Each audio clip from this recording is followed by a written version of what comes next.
Madam, আপনার parcel. এতক্ষণ এসেছেন? পুরো 40 মিনিট দেরি করে খাবার নিয়ে এসেছেন। আসলে ম্যাডাম, বাইরে অনেক বৃষ্টি, তাই একটু দেরি হয়ে গেল। I am sorry. কি স্যার সরি? আমি এখন এই খাবার নিতে পারবো না, আপনি এগুলো নিয়ে যান। প্লিজ ম্যাডাম, এমনটা করবেন না। আপনি এই খাবারগুলো না নিলে এই খাবারের বিল 2000 টাকা আমার বেতন থেকে কেটে নেওয়া হবে। তাতে আমার কি? আপনি এই খাবারগুলো নিয়ে চলে যান। এই বলে ঈশিতা হাসানের মুখের ওপর দরজাটা বন্ধ করে দিল। এবার পরিচয় দেয়া যাক। হাসান একটা রেস্টুরেন্টে ডেলিভারি বয় হিসেবে কাজ করে। হাসানের বাবা নেই, মা আর একটা ছোট বোন, এই নিয়েই হাসানের পরিবার। অন্যদিকে ঈশিতা বড়লোকের মেয়ে, মেডিকেল কলেজে পড়ে। হাসান চলে যাওয়ার পর ঈশিতার এক বান্ধবী এসে ঈশিতাকে বলল, কি রে ঈশিতা, কার সাথে তো চেঁচামেচি করছিস? আর বলিস না, ডেলিভারি বয় এসেছিল। এতে চেঁচামেচি করার কি হলো? চেঁচামেচি করবো না, পুরো 40 মিনিট লেট করে খাবার নিয়ে এসেছে, তাই খাবার না রেখে ভাগিয়ে দিয়েছি। সামান্য দেরি হয়েছে বলে তুই ছেলেটার সাথে এমন খারাপ ব্যবহার করলি? আর তুই যে খাবার ফেরত দিয়ে দিলি, এখন তো খাবারের পুরো টাকাটা ছেলেটাকে দিতে হবে। দিতে হলে দেবে, তাতে আমার কি? অর্ডার নেওয়ার সময় তো বলে যে মাত্র 30 মিনিটের মধ্যে খাবার পৌঁছে দেওয়া হবে, সেই জায়গায় 1 ঘন্টা 10 মিনিট পর খাবার নিয়ে এসেছে, তাই শাস্তি হিসেবে এখন 2000 টাকা জরিমানা দিক, তাহলে আর কখনো দেরি করবে না। কাজটা তুই একদম ঠিক করিসনি। বাইরে বৃষ্টি হচ্ছে বলে তুই আমাকে বাসায় যেতে দিলি না, বললি যে বৃষ্টির মধ্যে রাস্তা দিয়ে চলাফেরা করাটা নিরাপদ নয়। অথচ সেই বৃষ্টির মধ্যে দিয়ে ছেলেটা খাবার নিয়ে এলো।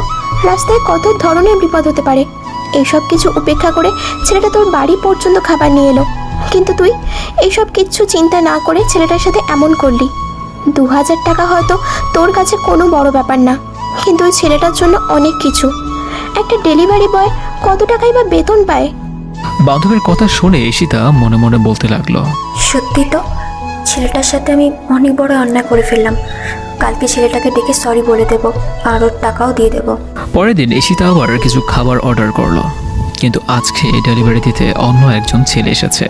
ঈশিতা ওই ছেলেটার কাছে হাসানের কথা জিজ্ঞেস করে জানতে পারলো ডেলিভারি লেট হওয়ার কারণে গতকালকেই হাসানের চাকরিটা চলে গিয়েছে। এটা শুনে ঈশিতার মন খারাপ হয়ে গেল। ছেলেটার কাছ থেকে হাসানের বাসার ঠিকানা নিয়ে হাসানের বাসায় গেল। অতঃপর কলিং বেল বাজাতে হাসানের মা এসে দরজা খুলে দিল।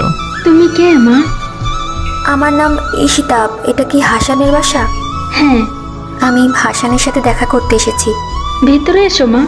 ঈশিতা ভিতরে গিয়ে দেখলো হাসান বিছানায় শুয়ে আছে, আর হাসানের ছোট বোন হাসানের মাথায় পানি ঢালছে। এ কি আন্টি, কি হয়েছে হাসানের? গতকাল রাতে বৃষ্টিতে ভেজার কারণে আজকে সকাল থেকেই ওর অনেক জ্বর। ডাক্তার দেখিয়েছেন? এখানকার ফার্মেসি থেকে ওষুধ এনে খাইয়েছিলাম, কিন্তু কিছুতেই জ্বর কমছে না। এরপর ঈশিতা হাসানের কপালে হাত দিয়ে দেখলো জ্বরে শরীর পুড়ে যাচ্ছে। এরপর ঈশিতা হাসানের মাকে বলল, আন্টি, আপনার ওর কপালে জলপট্টি দিতে থাকুন, আমি কিছুক্ষণের মধ্যে আসছি। এই বলে ঈশিতা চলে গেল। বেশ কিছুক্ষণ পর ঈশিতা কিছু ওষুধ নিয়ে এলো এবং হাসানের চিকিৎসা শুরু করলো। প্রায় অনেকক্ষণ পর হাসানের জ্বর কমলো। তখন ঈশিতা হাসানের মাকে বলল, আন্টি, এখন আর কোনো ভয় নেই, ও ঘুম থেকে উঠলে খাবার খাইয়ে এই ওষুধগুলো খাইয়ে দেবেন। আমি এখন আসছি। তোমাকে অনেক ধন্যবাদ মা। ধন্যবাদ দিয়ে আমাকে ছোট করবেন না আন্টি, একজন ডাক্তার হিসেবে এটা আমার দায়িত্ব। এরপর ঈশিতা নিজের বাসায় চলে গেল। সন্ধ্যায় হাসানের ঘুম ভাঙতেই হাসান দেখলো তার হাতে স্লাইন লাগানো। এখন তোর কেমন লাগছে বাবা? এখন অনেকটা ভালো লাগছে মা। তুই উঠে বস, আমি তোর জন্য খাবার নিয়ে আসছি। এরপর হাসানের মা হাসানকে খাবার খাইয়ে ওষুধ খাইয়ে দিল।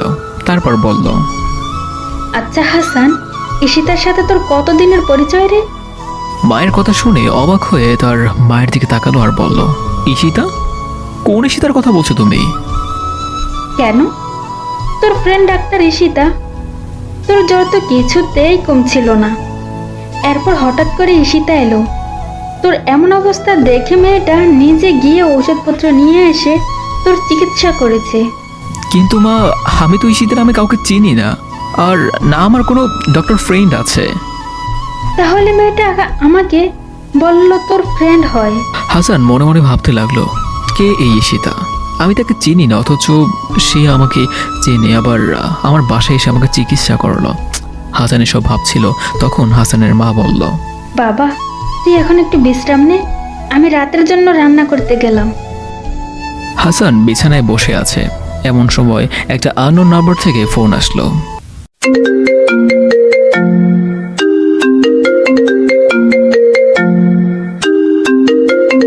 হ্যালো, কে বলছেন?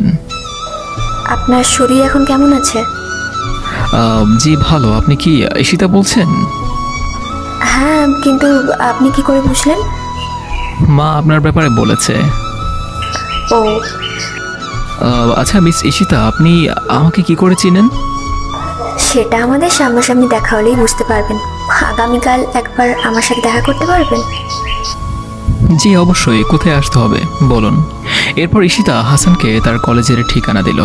পরদিন হাসান ঈশিতার কলেজের গেটে গিয়ে ঈশিতাকে ফোন করলো।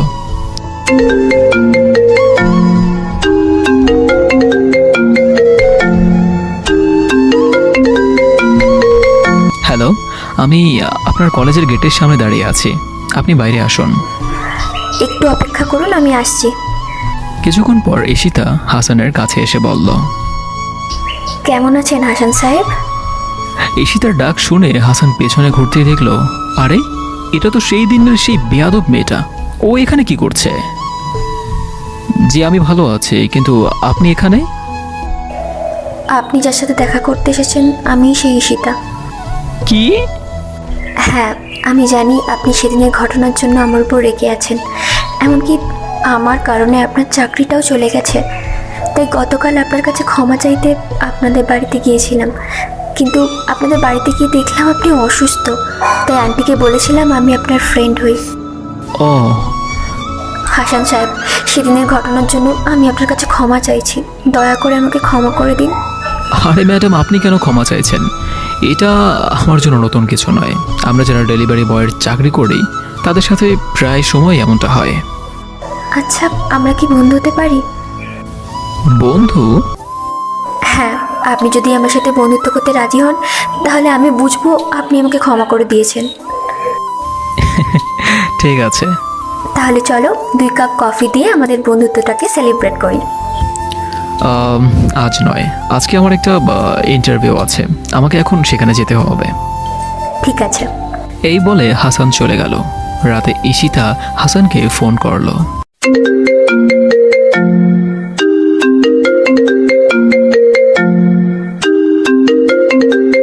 হ্যালো, কি করছো? শুয়ে আছি। তুমি কি করছো? পড়ছিলাম। তোমার ইন্টারভিউ কেমন হলো? ইন্টারভিউ তো ভালো হয়েছে, কিন্তু কিন্তু কি হাসান? ঘুষ ছাড়া চাকরি হওয়ার কোনো সম্ভাবনা নেই। ও, তাহলে এখন কি করবে? আর ইন্টারভিউ দেব না। তাহলে? ভাবছি অন্য কিছু করব। এরপর হাসান আরও কিছুক্ষণ কথা বলে সেদিনের মতো ফোন রেখে দিল। এরপর প্রায় 3-4 মাস কেটে গেল। এতদিনে ঈশিতা হাসানকে অনেকটাই ভালোবেসে ফেলেছে, কিন্তু বলতে পারছে না। ঈশিতা হাসানকে অনেকভাবে বোঝানোর চেষ্টা করেছে, কিন্তু হাসান যেন সব বুঝেও কিছুই বুঝতো না। হাসান যে ঈশিতাকে পছন্দ করে না তা নয়, হাসানের ঈশিতাকে খুব ভালো লাগে, কিন্তু হাসান ঈশিতাকে ভালোবাসার কথা ভাবতেও পারে না, কারণ ঈশিতারা অনেক বড় লোক। তার উপর ঈশিতা নিজে একজন ডক্টর। একদিন ঈশিতা হাসানকে দেখা করতে একটা কফি শপে ডাকলো। কেমন আছো ঈশিতা? ভালো। তুমি কেমন আছো? ভালো। এই বলে হাসান ঈশিতার সামনের চেয়ারে বসতে বলল। কি ব্যাপার, হঠাৎ এখানে আসতে বললে? তেমন কিছু না, আজকে আমার ছুটি, তাই ভাবলাম তোমার সাথে দেখা করি। এরপর হাসান আর ঈশিতা কথা বলতে লাগলো। কথা বলার এক পর্যায়ে ঈশিতা হাসানকে জিজ্ঞেস করলো, আচ্ছা হাসান, তুমি কখনো কাউকে ভালোবেসেছিলে? না। কখনো কাউকে পছন্দও হয়নি? এসব নিয়ে কখনো ভাবিনি, আর আপাতত ভাবতেও চাই না। কেন? কারণ আমার কাঁধে অনেক দায়িত্ব, সেগুলো ছাড়া আমি অন্য কিছুই ভাবতে চাই না। আর তাছাড়া আমি বিয়ের আগে প্রেম ভালোবাসায় বিশ্বাস করি না। ও আচ্ছা, তাহলে বিয়ের ব্যাপারে কিছু ভেবেছো? আগে আমার ছোট বোনকে বিয়ে দেব, তারপর আমার মা যাকে চাইবে তাকেই বিয়ে করব। যদি তোমার মায়ের পছন্দ করা মেয়েকে তোমার পছন্দ না হয় তাহলে? এমনটা হবে না, কারণ মায়ের পছন্দের উপর আমার বিশ্বাস আছে। আর তাছাড়া যদি এমনটা হয় তাহলে মাকে বলবো, মা তো আর আমাকে জোর করে বিয়ে করাবে না। কিন্তু তুমি এসব কথা কেন জিজ্ঞেস করছো?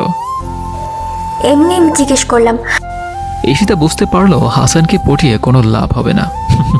কোনোভাবে হাসানের মাকে পটাতে পারলেই কাজ হয়ে যাবে। এরপর থেকে ঈশিতা হাসানের মাকে পটানোর চেষ্টা করতে থাকে। একদিন হাসান ঈশিতাকে দুপুরে খাওয়ার জন্য নিজের বাসায় ডাকলো। ঈশিতা সময় মতো হাসানের বাসায় পৌঁছে গেল। ঈশিতা যাওয়ার পর সবাই খেতে বসলো। খাওয়ার সময় ঈশিতা হাসানকে জিজ্ঞেস করলো, আজকে কি কোনো বিশেষ দিন? আসলে আগামীকাল আমি বিদেশ চলে যাচ্ছি। মানে? হ্যাঁ, আগামীকাল রাতে আমার ফ্লাইট। কই এতদিন তো আমাকে কিছু বললে না? অনেকদিন আগেই পাসপোর্ট জমা দিয়েছিলাম। হঠাৎ করে আজকে সকালে জানতে পারলাম যে আগামীকাল রাতে আমার ফ্লাইট। ও, পরের দিন রাতে হাসানকে এয়ারপোর্টে এগিয়ে দিতে হাসানের মা আর বোনের সাথে ঈশিতাও আসলো। সবার কাছ থেকে বিদায় নিয়ে হাসান চলে গেল। যাওয়ার আগে হাসান ঈশিতাকে বলল, ঈশিতা, জানি না আবার কবে দেখা হবে। আমি তো চলে যাচ্ছি, যদি পারো তাহলে আমার মা আর ছোট বোনটার দিকে খেয়াল রেখো। আমি ছাড়া ওদের আর কেউ নেই। তুমি কোনো চিন্তা করো না, আমি সব সময় ওনাদের খেয়াল রাখবো। এই বলে হাসান চলে গেল। দেখতে দেখতে 3টা বছর কেটে গেল। আজকে হাসানের বোনের বিয়ে হলো। হাসানের বোনকে বিদায় দেওয়ার পর হাসানের মা অসুস্থ হয়ে পড়ে। রাতে হাসান তার মাকে ফোন করলো।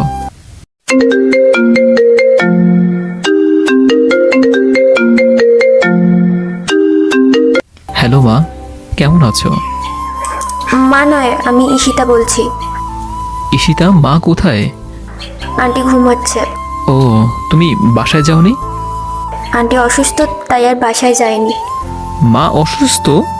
কি হয়েছে মায়ের? হাসানকে বিদায় দেওয়ার পর আন্টি অনেক কান্না করেছে।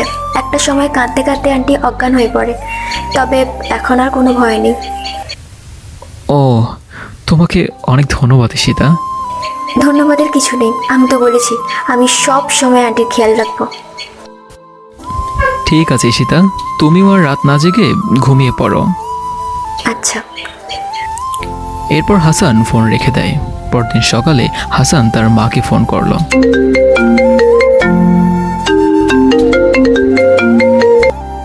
হ্যালো, কেমন আছো মা?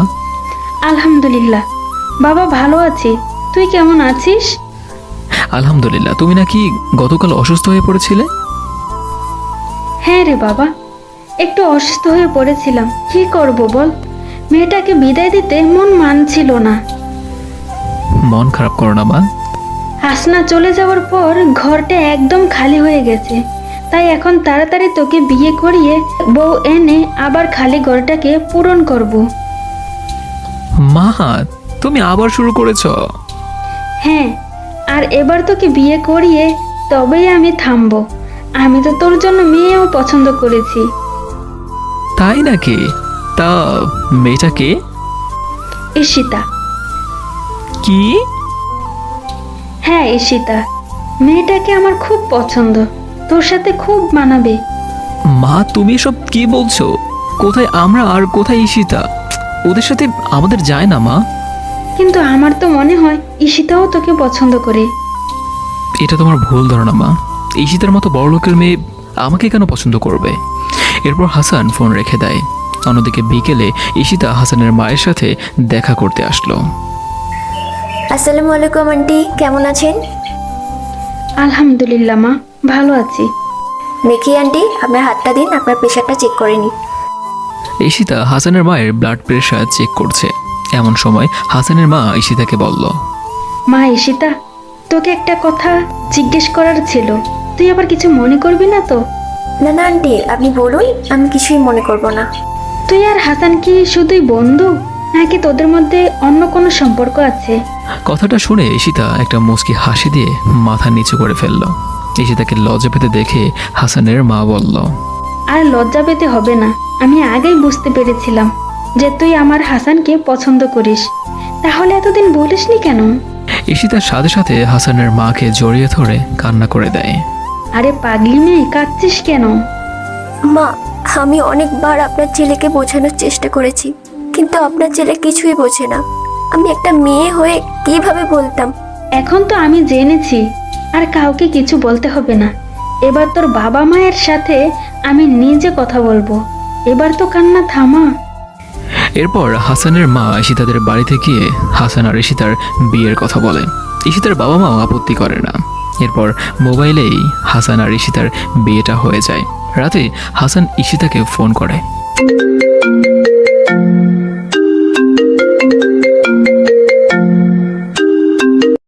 হ্যালো ঈশিতা, কেমন আছো? আলহামদুলিল্লাহ ভালো, তুমি কেমন আছো? ভালো। এরপর কিছুক্ষণ নীরবতা। ঈশিতা এবং হাসান দুজনেরই কেউই বুঝতে পারছিল না কী বলবে, কারণ এতদিন তারা দুজন বন্ধু ছিল, কিন্তু এখন স্বামী স্ত্রী, তাই দুজনের মধ্যেই অনেক জড়তা কাজ করছিল। কি হলো, কিছু বলছো না যে? মানে কি বলবো ঠিক বুঝতে পারছি না, তাই চুপ করে আছে। বুঝতে না পারলে ফোনটা রেখে দাও, যখন বুঝতে পারবে তখন ফোন দিও। এরপর হাসান ফোন রেখে দেয়। কিছুক্ষণ পর ঈশিতার মোবাইলে একটা মেসেজ আসে। ঈশিতা দেখলো হাসান ভয়েস মেসেজ করেছে। ঈশিতা মেসেজটা ওপেন করলো। I love you. মেসেজটা পড়ে ঈশিতা মুচকি হেসে বলল। পাগল একটা। বিয়ের পর ঈশিতা একেবারের জন্য হাসানদের বাড়িতে চলে আসে। দেখতে দেখতে আরও 2 বছর কেটে গেল। একদিন ঈশিতা নিজের চেম্বারে বসে রোগী দেখছিল। এমন সময় মুখে মাস্ক পরা একজন লোক বলল, আসতে পারি ম্যাডাম? আসুন, বসুন। কি সমস্যা আপনার? জি, বুকে খুব ব্যথা করে। কবে থেকে? 2 বছর যাবত। এর আগে কোনো ডাক্তারকে দেখিয়েছিলেন? কাউকে দেখাইনি। কি, 2 বছর যাবৎ বুকে ব্যথা, অথচ ডাক্তার দেখাননি কেন? আপনি ছাড়া অন্য কেউ আমার বুকের ব্যথা ঠিক করতে পারবে না, তাই। কথাটা শুনে ঈশিতার সামনে বসে থাকা লোকটার দিকে তাকালো। তখনই লোকটা তার মুখের মাস্কটা খুলে ফেললো। সাথে সাথে ঈশিতা কাঁদতে কাঁদতে লোকটাকে জড়িয়ে ধরলো। হ্যাঁ, লোকটা আর কেউ নয়, হাসান ছিল। ঈশিতা হাসানকে জড়িয়ে ধরে কেঁদেই যাচ্ছে। এই পাগলি, কাঁদছো কেন? ঈশিতা কেঁদেই যাচ্ছে। তখন হাসান বলল, এভাবে কাঁদলে কিন্তু আমি আবার চলে যাব। এবার ঈশিতা হাসানের বুক থেকে মাথা তুলে কিছুটা অভিমানী কণ্ঠে বলল, আর একবার দূরে যাওয়ার কথা বললে একদম পা ভেঙে ফেলবো। তারপর তোমাকেই আবার আমার ভাঙা পায়ের চিকিৎসা করতে হবে। দরকার হলে তাই করব, তবুও তোমাকে আর কোথাও যেতে দেব না। এরপর হাসান আর ঈশিতা বাসায় চলে আসলো। রাতে হাসান বিছানায় শুয়ে আছে। এমন সময় ঈশিতা এসে হাসানের বুকে মাথা রেখে শুয়ে পড়ল। হাসান ঈশিতার চুলে হাত বুলিয়ে দিচ্ছে। তখন ঈশিতা বলল, এই জানো, একটু আগে মা কি বলছিল? মা কি বলছিল? মা বলছিল যে তুমি চলে এসেছো, এবার যত তাড়াতাড়ি সম্ভব মা নাতি নাতির মুখ দেখতে চায়। তাই? তা ডক্টর ম্যাডাম, আমার মা যাতে খুব তাড়াতাড়ি তার নাতি নাতনির মুখ দেখতে পারে, সেজন্য আমি কি করতে পারি? কিছু পরামর্শ দিন না প্লিজ। দিচ্ছি তোমাকে পরামর্শ। এরপর ঈশিতা লাইট অফ করে দিল। তারপর বাকিটা তো তাদের ডক্টর আর পেশেন্টের ব্যাপার, ওসব আমাদের জেনে কাজ নেই। সো গল্পটা কেমন লাগলো অবশ্যই কমেন্ট করে জানাবেন। যারা চ্যানেলে নতুন আছেন তারা সাবস্ক্রাইব করে পাশে থাকা বেল আইকনটা প্রেস করে রাখবেন। আল্লাহ হাফিজ।